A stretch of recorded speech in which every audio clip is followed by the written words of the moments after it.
سلامونه درنو اورېدونکو، نن درته د یوې بلې لنډې کیسې سره درته ښه راغلاست وایم. هیله ده چې تر پایه راسره پاتې سئ او د خوښۍ وړ مو وګرځي.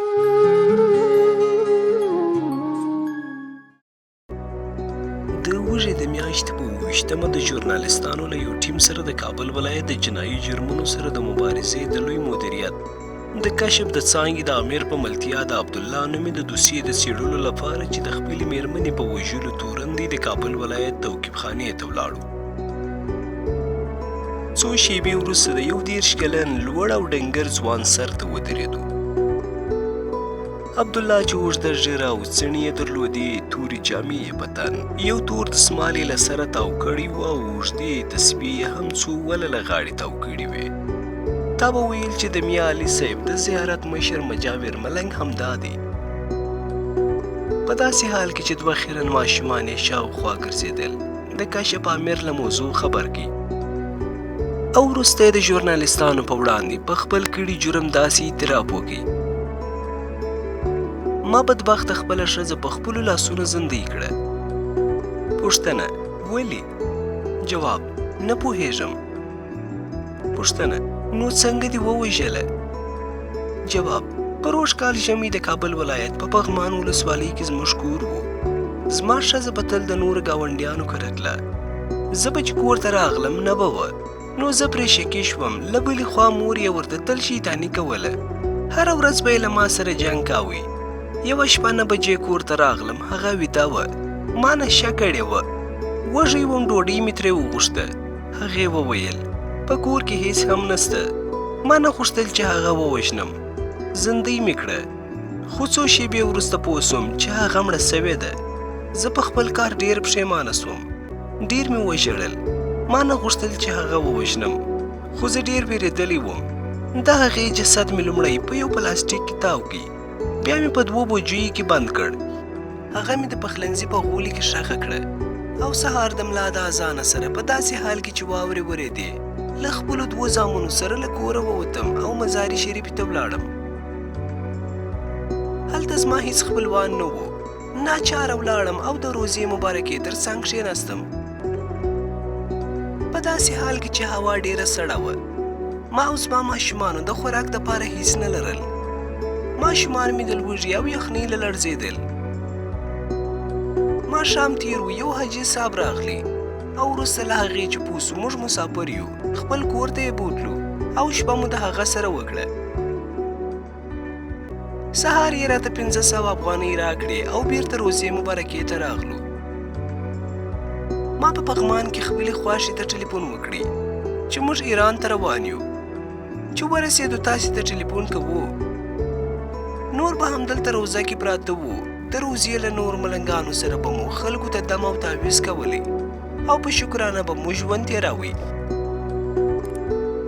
څو ورځې مخکې د پولیسانو لخوا ونیول سوم او دا دې دلته راوستل سوم. زه په خپل کار ډېر پښیمانه یم. زما مېرمن ډېره پاکه وه، زه پوه نه سوم. په دې 2 میاشتو کې راته هره شپه په خوب کې راځي. ما په خپله ځان پولیسو ته تسلیم کړی. هغه اوس د جنت حوره ده.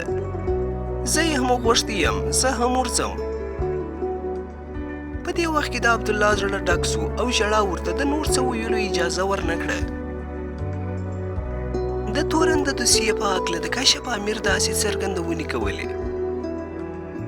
د 1440 کال د هود د میاشتې په 13مه نیټه د دلجان لخوا خبر راکړل سو چې د هغې لور او زوم 2 میاشتې پخوا په ناڅاپي ډول له کوره وتلي دي او تر ننه یې هیڅ خبر نه دی ترلاسه کړی. دلجان د خپلې لور او زوم پخواني تاوتریخوالي ته په اشارې سره موږ دې ته اړ کړو چې د موضوع په څېړنه پیل وکړو. سږ کال د وږې د میاشتې په 14مه نیټه موږ ته خبر راکړل سو چې عبدالله د مزار شریفې په روضه کې لیدل سوی دی. موږ په دې وتوانېدو چې عبدالله ونیسو او تر څېړنو وروسته دا جوته سوه چې هغه خپله مېرمن وژلې ده. دلجان د مقتول مور او د قاتل خواهشي د خپل بدمرغه ژوند او د ځوانې مرګې لور کیسه داسې کوي. د جهاد په وخت کې زما خاوند د حاجي شیر عالم په جبهه کې شهید سو او زه یې له پخوا نه د یتیمانو ماشومانو سره په دې بدمرغه نړۍ کې پرېښودم. زما مشره لور همدا ځوانې مرګه شریفه وه. چې د ناچارۍ او فشار له امله مې په 14 کلنۍ کې د حاجي زوی عبدالله ته چې په کلي کې په بد اخلاقۍ مشهور و ورکړه. شریفه یې رانه په 14 کلنۍ کې واده کړه او د واده له ورځې تر مرګه یې ښه ورځ نه ده لیدلې. عبدالله چرسي، بنګي او شرابي دی. د واده په شپه خپل کور ته رانغلی. کله به چې راغلی په نه خبره به یې زما ماشومه لور په کیبل د مرګ تر بریده وهله. هغه یې د خپلې مور کور ته هم نه پرېښودله، خو ځوانې مرګې شریفې ته هیڅ هم نه ویل او تل به یې د دې وحشي ځناور په ظلمونو پردې اچولې.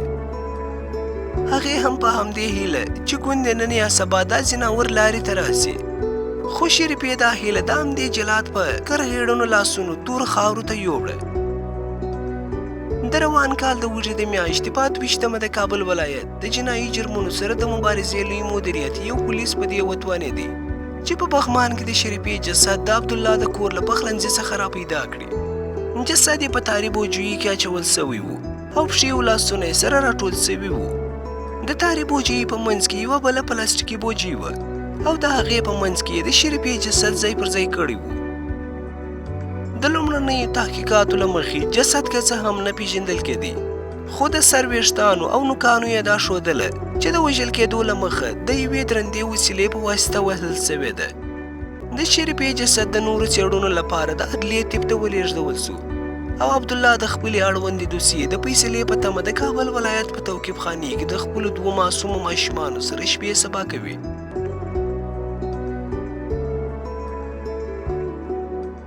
قدرمنو اورېدونکو، لنډه کیسه پر همدې ځای پای ته رسېږي. تر یوې بلې په زړه پورې کیسې پورې د خدای په امان.